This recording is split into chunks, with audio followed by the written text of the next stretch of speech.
Do you cook for one?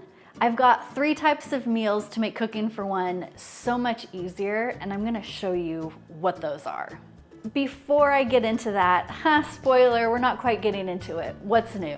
I wanted to share a couple of common concerns or complaints that I hear from people who are cooking for one. And I will 100% put myself into these categories. I felt all of these and do feel them at times, more at times, less at times. It's all over the place, and that's fine. That's totally normal and okay for that to be the case. So the first complaint or concern, however you want to phrase it, that I hear is I don't want to be dividing a recipe for 4 or maybe 6 or more to work for me when I'm cooking for one. Totally understand that. I'm not somebody who is good at doing math in my head. I need to see that visual, and so I totally relate to that. We're going to be addressing that. The second complaint or concern that I hear is I feel like I waste a lot of food. What do I do to waste less food? Also, these recipes, we're gonna kind of go into that as well. And then the third complaint or concern that I hear a lot is it just doesn't feel like it's worth it to cook for one. And that too, I totally understand. There's kind of 2 sides of this not feeling worth it, feeling or experience. One of them is it kind of takes the same amount of time to cook 1 serving as it does for 4 plus to an extent. And that can be really frustrating. I totally understand that. In that case, it's really helpful to kind of put each of these steps in a box, I guess, or to separate them out and find ways to make that more enjoyable. That's not really a part of what I'm gonna be talking about today, but I do want to acknowledge that and bring that up because that's totally relatable and understandable. The other aspect of it not feeling worth it is eating by yourself. After putting effort and time into a meal, a lot of times it's very enjoyable and fun and something to look forward to share that with other people. But when you cook for one, that isn't always going to be the case. And so in that case, also something else to talk about later, but it's helpful to find ways to add enjoyment or for lack of a better word, distraction or some sort of connection while you're eating. And that can be oftentimes doing something else while you're eating, and that's totally fine and something that I really would recommend if you're eating by yourself, because sitting alone at a table kind of in the dark kind of sucks. We don't need to make that be an extra way to suffer, okay? But again, it's reality for a lot of us, so we might as well make the most out of this reality and make it something that's enjoyable enough or actually enjoyable and make it work for us in our lives, okay? I am all about finding ways to make cooking for one, or honestly just actually feeding ourselves, as enjoyable and doable as possible, and then we can move on with our lives. So one thing that's been really helpful for me and also my clients is to break down the types of meals into 3 different categories. And that's what this whole video is about, is 3 different types of recipes when you're cooking for one. Incorporating all 3 of these, or whatever combination that works for your preferences in your life, is really helpful because it allows for variety. It makes things more simple, but it still allows you to make it as easy as possible within kind of the constraints of your life. These types of recipes simplify things, make it more streamlined, and also allow you to still have variety. Hi, my name is Rebecca. I am an anti-diet and cooking for one dietitian. I love cooking for one, and I'm here to kind of share the things that I've learned to make it work for you as it works for me. And it doesn't have to look any particular way, and I'm gonna show you lots of options here to make it work for you. Before I share these 3 types of recipes or meals or whatever for cooking for one, I wanna share a little bit about why this is so helpful. I remember back the first time that I started actually cooking for myself when I was in college, and there's just one distinct moment of my cooking experience that just stands out so much to me. When I was preparing to go to college or living on my own, my mom and I prepared this cookbook, printed out recipes, did all of these things, and one of the recipes in here I was so excited to make. It was some like lemon chicken orzo pasta, and it was great. I really enjoyed it. And after eating it, I was dishing up the leftovers to put in Tupperware for later. There were like 5 to 6 servings of leftovers. And in that moment, I thought, what do I do? I've got this recipe that I was looking forward to. It's delicious. I can't eat it for that many days. And then like looking in the fridge and seeing all of the ingredients that I bought for all of the other recipes that I was gonna make. Oh boy, that was a mistake. It was a learning experience. I don't know, it was all sorts of things, but that made me quite nervous about cooking for one and wondering, how do I make this work when I have had one way that I've learned? And I think we all fit, a lot of us fit into that category where there's like all of the recipes, almost all the recipes out there are 4, 6 plus servings. Meal planning is about like making recipes each night or however many nights and eating them up. And when you're cooking for one, like if you make a full family-sized recipe, you're gonna have leftovers for days. And I should make that recipe again, but it's been like 15, maybe 16 years since that happened. I've never made it again. It was delicious. I look back at how good it was. I never wanted to make it again because I had to eat it so many times and it just turned me off to it. So let's avoid that. And that's what this video is about, is figuring out how to cook to avoid that experience or any other similar experience where it just kind of feels like it sucks, you know? So this is all about finding that like balance for each of us on variety on one end of the spectrum and like one meal that you don't have to put any effort into it. And of course there's like tons of space in between. We'll all fit somewhere, but I would imagine that most of us, especially if you're somebody who enjoys cooking or enjoys food, you want that variety. You don't want to feel obligated or like you have to eat that same thing every night in a row. And that's the way that you cook for one, is just suffer through it. It doesn't have to be that way. Now, I'm really excited to share these tips with you. If you've watched a couple of these videos, maybe you've noticed it by now. There's like multiple steps before we get to the main event, but there's a reason why I'm sharing these, because I think it's so important to put things in context, to like have an idea of the bigger picture here. And the bigger picture concept that I really want to like land, or that I really want to make sure that I address, is that these are the things that I do, so therefore you need to do it. Or these are the things that work for my clients or people that I talk to, so therefore you need to do it. No, these are options for you to see what might work within what you're already doing, or what seems like something you'd be wanting to experiment with, and just leave the rest. This is not a prescription. These are just options, and finding that balance of enough and like a couple too many, I don't know. Anyways, options are great, and that's what we're here for. So this is not what you need to do. This is a couple of ideas to make cooking for one easy, and hopefully one of these things or a couple of these things are going to be helpful. And another thing to keep in mind, I refer to cooking for one here because that's, you know, what this is about, is finding ways to like cook at home. But that is in no way again, this is not a prescription, although this is kind of advice, I guess, from your friendly anti-diet cooking for one dietitian. But what I would say is this is all about feeding yourself. So cooking does not have to be part of the process.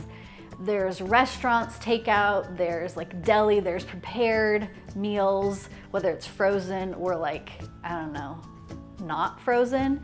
Anyways, there's so many options there. And what I will say about those options is that's kind of straightforward. It's, you know, you like get what you prefer, whatever works for you, and you go ahead and, you know, move on with life. And part of the reason why the focus is on cooking for one is that it's not as simple as those options are. So I want to be clear in that those can totally fit, and I think it's super helpful to have those options on the table. And also we're focusing on cooking at home because that takes kind of a different set of skills or like tips and tricks to make it work when you're cooking for one. So this is not a prescription, and also convenience in whatever way that you need can definitely, and I would recommend to incorporate that however you need when it comes to feeding yourself, and that's gonna make life easier, more enjoyable, less feel like it's not worth it, and yeah. So those things kind of set aside or maybe like percolate for a little bit. Now I'm gonna actually share these 3 tips that I keep talking about that I'm finally ready to share with you. The 3 types of meals that I'm gonna be talking about today are, number 1, single serving recipes. Makes sense, cooking for one. The second type of meal that I'm gonna be talking about are multi-serving meals. Now, there are 2 kind of like subtypes within that. One of them is gonna be like recipes that you make that have 4+ servings or 2+ servings or whatever. And then the other type that is one to talk a little bit more about is components that you can cook together and then use in different meals. And I'll get into that, don't worry. And then the third type are kitchen sink recipes, and stay tuned, we'll get into that more as well. I just find it really helpful to know about these 3 different types of recipes, I guess, to know that single serving recipes or eating the same thing over and over and over again are not the only 2 options when it comes to cooking for one. I find it really important and helpful to just focus on adapting all of these things to fit for your life. Like I mentioned before, here's a bunch of options. Hopefully one of these will be useful or helpful for you. Okay, so now let's get into these 3 types of recipes. Like I mentioned before, the first one is single serving recipes. Okay, so the first type of recipe that I'm gonna be talking about today are single serving recipes, or is a single serving recipe. Now this is kind of straightforward, but you gotta know where to look. Nourish Nutrition blog, which is my own website, is full of single serving recipes, and there's gonna be a link down below in the description for that, for my website. Another really popular, more popular than my website, is called One Dish Kitchen, and there's lots of single serving recipes there as well. So it really comes down to finding resources to find these recipes so you don't have to do that math by yourself. And both of these websites, one thing that I like about what I do and also over at One Dish Kitchen, so in these recipes there's also suggestions of ways to use up the leftover ingredients, because when it comes to cooking for one, lots of times there's leftover vegetables or a can of something or I don't know, whatever else, and this is a way to reduce that food waste that I mentioned before and save money and like make the most out of what you've got. So the second type of recipe that I'm going to be talking about are these multi-serving recipes. Now again, there's kind of 2 different types of recipes here, because one of them is pretty straightforward and just like a 4+ serving recipe, or 2 even. I mean, like that can be any number. And that's something that you will just plan on eating a couple of times or freezing and having it for much later. Now that's kind of straightforward. And then the other type of recipe, multi-serving recipe, that I actually really enjoy is breaking down a recipe, or like, it's kind of not really a recipe, but it's essentially cooking the different components of a dish. Now, I've got a couple of ideas just to illustrate what this would look like. For example, you could make pulled pork and rice and some sort of vegetables. Now, when you do that, part of this is to season them very simply, because then you can use them in a wider variety of dishes. You can change up the seasonings after, so it doesn't feel like you're eating kind of almost the same thing in just a little bit different ways. Now, again, going back to that pulled pork, rice, and vegetables example, you could do pulled pork burrito bowl with those ingredients. Add salsa and cheese and maybe something like crunchy like chips or something to it. That's good there. You can also have it in a burrito, although that's fairly similar. Or you could do rice not so much, but you could do the vegetables on the side and do the pulled pork in a slider version. And then, you know, rice is super versatile. You could use that rice on many different other things, but just kind of to give an idea of ways that you could use up those ingredients. And also, again, keeping in mind that it's really, really helpful to just cook it very simply and not add much seasoning, because you can add that seasoning later. And then another option is 2 recipes that I have on my website. One of them is like steak fajitas, and that's great. You can make that last for 4+ meals. And then you might get kind of to the end-ish of that steak where you don't quite have enough to make another fajita something. And so you can add in some shrimp. Cook up some shrimp separately, add it to it, just kind of bulk it up. Or, you know, you could do that and use that with like other components too. That's, you know, a little bit more of like the one recipe and making it stretch. But again, that's a way to add in a little bit of variety, but not completely different recipes. And those recipes, we've got links below, and I showed something. I just showed something, I don't know what it's gonna be exactly yet. But anyway, so those are 2 kind of ideas when it comes to these component, the ingredients to make ahead and then to use up. And so this is kind of like a merging of those 2 types of like having the convenience of something that's made ahead and you throw together, or you just like reheat, you know, and the single serving. So this is a way to kind of combine those 2 that can be really helpful. You can also freeze some of these components and have them in the freezer. I've got a ton of black beans in there. I've got some rice in my freezer right now, and those are easy ingredients to throw together in however way that you want. One more point that I wanted to make about that, and I think that's super helpful when it comes to cooking for one.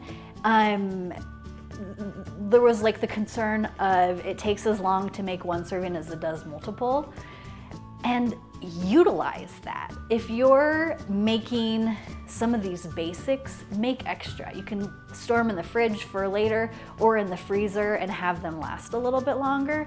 But that's a great way to like use the benefits or like the concept of meal prepping. Like, you know how people would take up an afternoon or a full day to prep foods for the week? That's a cool concept, but like, I find a lot of us who cook for one want to be spending those weekend days doing lots of other things. And so this is a way to like get the benefits from that, but to be doing that while you're already cooking. So again, it takes the same amount of time to cook 1 serving of rice versus 4 or more. So you might as well make extra and then store it for later. Okay, and then the last recipe option that I have that is really helpful for cooking for one, and I would say even just like in general, this is a really helpful way to approach cooking, is kitchen sink recipes. Now you can define it however you want or describe it however you want, but it's essentially taking ingredients that you have on hand and just like throwing them together to make whatever it is that you want or need to make. Now, I tend to think of these traditionally as like some sort of a bowl, or even like a soup is a great way to deliver the food, I guess, or to have a meal. And it really is a great way to reduce food waste, to save money, and also to like use up what you've got, because it does feel satisfying to kind of clean out the fridge. At least for me, I find that really satisfying. So going back to the burrito bowl, for example, that I had mentioned before, some sort of a bowl or even a soup or a quesadilla sandwich. I mean, there's so many ways to do it, but this is a great way to use up the food that you already have, probably more of the ingredients that you have on hand.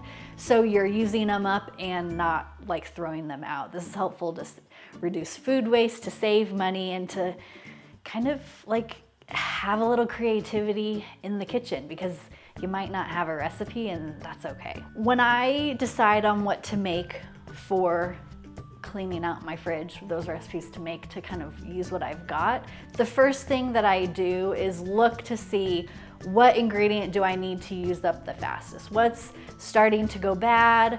What has been made like the earliest or bought the earliest, and what needs to be used up first?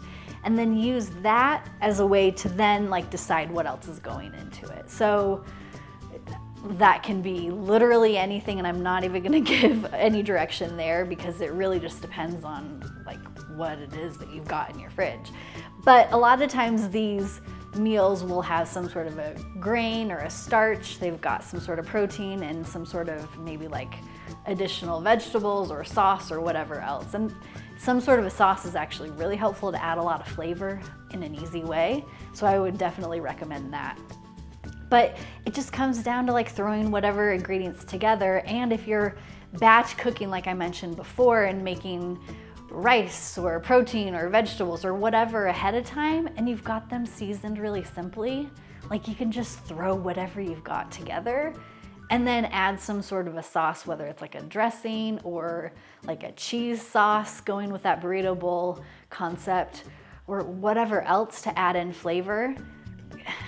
It can be great. It might take some experimenting. So speaking of experimenting, it can be really overwhelming to think like, I gotta figure out what to make. I gotta like find a recipe. What if there's no recipe that's like got exactly what I have? So a couple of things that I would keep in mind, you can just go crazy and whatever sounds good, just go with it and experiment on your own. You can also look up recipes using that main ingredient that you want to use up first, and just look up recipes that incorporate that, and then just kind of adjust what else is in it based off of what you have or what your preferences are. And then the other option, which is kind of fun, if you want a little bit of guidance but also don't want to follow a recipe exactly, is you can Google it, or you can get yourself a copy of the Flavor Bible or something like this. And I was encouraged, or like the vegetarian one was recommended to me because it has more global recipes or global food pairings, which I particularly enjoy. But what's cool about this, not that you can really see it, but what's cool about this is you can look up ingredients. So again, that one main ingredient that you want to use up, what goes with that. So I've got lemons, for example, and it describes the flavor, and also there's a whole list, almost 2 pages full, of other ingredients that go really well with it. And so that's a great way to kind of get that creativity started. So you have something in mind, but you're not following a recipe exactly. So highly recommend that. All right, we've made it. So again, in review, there's 3 different types of recipes that I find really helpful to have in mind when you're cooking for one. The first one is single serving recipes.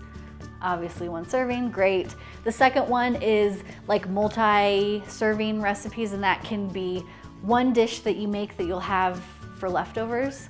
And that's a great way to plan and have something at home on days that are very busy. And then the second option within those multi-serving recipes is kind of these component meals. So you make ahead, 1, 2, 3, whatever components, don't really season it outside of salt and pepper, and then use those in different recipes. And then the third type of recipe is like a kitchen sink recipe. So essentially throwing in what you've got, using up the food that you have to save yourself money, an extra run to the store, and then also reduce food waste. What do you think about these 3 tips? I would love to hear. And then the other question that I'm curious about are, what kinds of recipes do you like to make when you're cooking for one? Whether it's a type of recipe or a specific one, I'd love to hear both of them. I would be so curious to know. And then also, if you want more help cooking for one, especially when it comes to like the planning part, stay tuned. I've got resources coming, more videos coming with that being the focus. I've got a cooking for one toolkit to help you like plan out your meals, and that's linked below. It's not called a toolkit, I really should rename it. It's currently called the Custom Dinner Kit, but essentially all about rethinking how we meal plan and do it in a way that's gonna work for you, and also that works better for cooking for one. So the usual send off, subscribe, like. I would love some comments. I'm really curious to hear your thoughts on recipes that work well when you're cooking for one, or like the types of recipes that you make, what you think about these. Please let me know. I really want to hear, and hope this is really helpful. Thanks for watching.